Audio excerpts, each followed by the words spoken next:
Iceberg বা হিমশৈল হলো সমুদ্রের উপর বরফের বৃহৎ খণ্ড। আজকের ভিডিওতে আমরা কথা বলবো একটি হিমশৈল নিয়ে। তবে এই হিমশৈলটির গল্প অন্যান্য হিমশৈলের গল্প থেকে আলাদা, কারণ এই হিমশৈলটি ছিল বিশ্বের সবচেয়ে বড় হিমশৈল। এর আগে আর কোনো হিমশৈল বিশ্ববাসীর এত মনোযোগ পায়নি। দর্শক, মালদ্বীপ, মাল্টা কিংবা ভ্যাটিকান সিটির মতো দেশের আয়তনের চেয়েও বড় আকারের এই বিশাল হিমশৈলটি কেন এবং কিভাবে অগাধ সমুদ্রে টুকরো টুকরো হয়ে মিশে গেল সেটি জানতে পুরো ভিডিওটি দেখুন। আর অবশ্যই আশ্চর্য সব গল্প ও তথ্যের জন্য আমাদের এই চ্যানেলটিকে সাবস্ক্রাইব করুন। ভিডিওটি ভালো লাগলে ভিডিও শেষে লাইক, কমেন্ট এবং শেয়ার করুন। হিমশৈলটির নাম A68। A68-এর জন্ম হয়েছিল 2017 সালে। দৈত্যাকার এই হিমশৈলের আয়তন ছিল প্রায় 6000 বর্গ কিলোমিটার। বুঝতেই পারছেন, মাল্টা, মালদ্বীপ বা ভ্যাটিকান সিটির মতো দেশের আয়তনের চেয়েও বড় ছিল এটির আয়তন।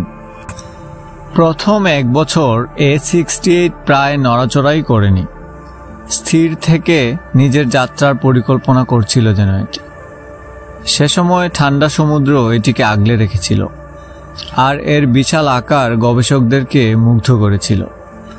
গবেষকরা এটির প্রতিটি গতিবিধি পর্যবেক্ষণ করছিলেন, কিন্তু A68-কে যতটা শক্তিশালী দেখাতো ততটা শক্তিশালী এটি ছিল না। এর বরফের ভেতরে ছিল ভঙ্গুরতা এবং এর গায়ে ফাটল দেখা দিতে শুরু করেছিল। বছর ঘুরতেই অ্যান্টার্কটিকার লারসেন সি আইস শেলফ থেকে আলাদা হয়ে A68 হিমশৈলটি আস্তে আস্তে উত্তরের দিকে যাত্রা শুরু করল। তখন বিজ্ঞানী এবং সাধারণ মানুষের মনোযোগের কেন্দ্রবিন্দু হয়ে উঠল এটি। স্যাটেলাইট ছবির মাধ্যমে এবং সোশ্যাল মিডিয়ায় ভাইরাল পোস্টে লক্ষ লক্ষ মানুষ এর প্রতিটি চলন অনুসরণ করল। A68 যতই উত্তরে এগুতে থাকলো ততই এটি উষ্ণ পানিতে প্রবেশ করতে থাকলো, কারণ অ্যান্টার্কটিকা হলো পৃথিবীর সবচেয়ে শীতলতম মহাদেশ, আর পৃথিবীর সবচেয়ে দক্ষিণে এই মহাদেশের অবস্থান।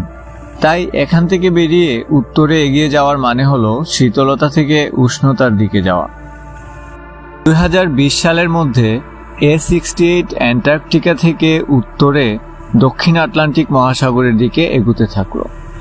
প্রবল স্রোত আর প্রচণ্ড বাতাস এটিকে ঠেলে দক্ষিণ আটলান্টিকের সাউথ জর্জিয়া দ্বীপের কাছাকাছি নিয়ে গেল। উপরে উষ্ণ বাতাস আর নিচে আটলান্টিকের উষ্ণ জলধারা ধীরে ধীরে একে গলিয়ে দিতে থাকলো। শেষমেশ হিমশৈলটি টুকরো টুকরো হয়ে সমুদ্রের সঙ্গে মিশে যেতে থাকলো। A68 এখন আর নেই। এর টুকরোগুলো এত ছোট যে সেগুলোকে আর ট্র্যাক করার প্রয়োজন নেই, কিন্তু এটিকে ঘিরে সোশ্যাল মিডিয়ায় বিশ্ববাসীর উন্মাদনার স্মৃতি এই বিশাল হিমশৈলের কথা এখনো আমাদেরকে মনে করিয়ে দেয়। এটি আমাদেরকে মনে করিয়ে দেয় বৈচিত্র্যময় বিশ্বের অসংখ্য রূপান্তরের বাস্তবতা।